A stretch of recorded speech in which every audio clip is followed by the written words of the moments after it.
Over the last 234 years, America has become the greatest nation ever to exist in history. We've been the greatest force for good the world over. But in less than a year, I've watched us become the biggest nanny state, suck up, tax and spend, socialistic big brother state I've ever witnessed. The president runs around the globe apologizing to every rogue dictator, socialistic state, the communists, the Islamo-fascists, when who he ought to be apologizing to is the American people.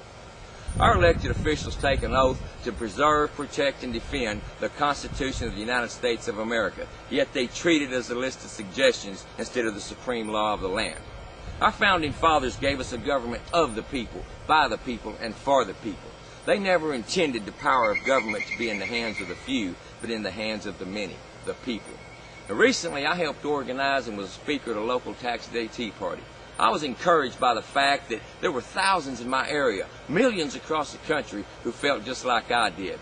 They're mad, they've had it, and they're not going to take it anymore. We have too many doctors and lawyers and rogue scholars in Washington who don't have a clue how you and I live. They think they know best how to solve our economic problems. Most of them's never worked an honest day in their life, and it's evident they don't even know how to balance their own checkbook, much less a national budget. We can't keep sending these same politicians back to Washington and hope that this time they'll get it right. Insanity is to keep doing the same thing and expecting a different result. Well, that's insane. What we need to do if we're to save this republic is to do something different and then actually expect a different result. If our government were a business, well, we'd already be bankrupt.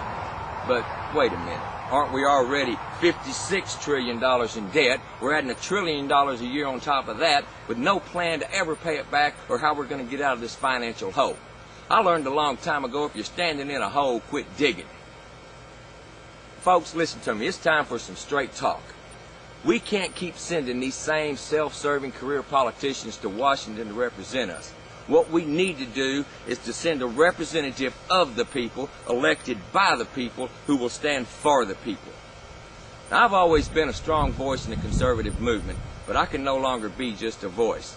If we are to save this great nation, we the people, in order to form a more perfect union, need to rise up and take back our government. I've always stood for personal responsibilities, strong family values, smaller government, less taxes, free markets, a strong national defense. That's right, I said it, a strong national defense and individual freedoms and liberties. Folks, freedom's not given to us by government, it's given to us by God. My name's Gerald Wall, and I'm a candidate for Congress, U.S. District 14.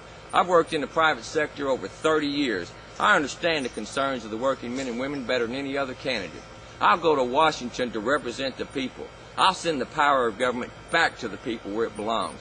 That's what our founding fathers intended, and that's what I'll do. If you agree as I do, I ask you to stand with me. I ask for your support and your vote in the March 2nd primaries in Texas. Thank you, God bless you, and God bless the United States of America.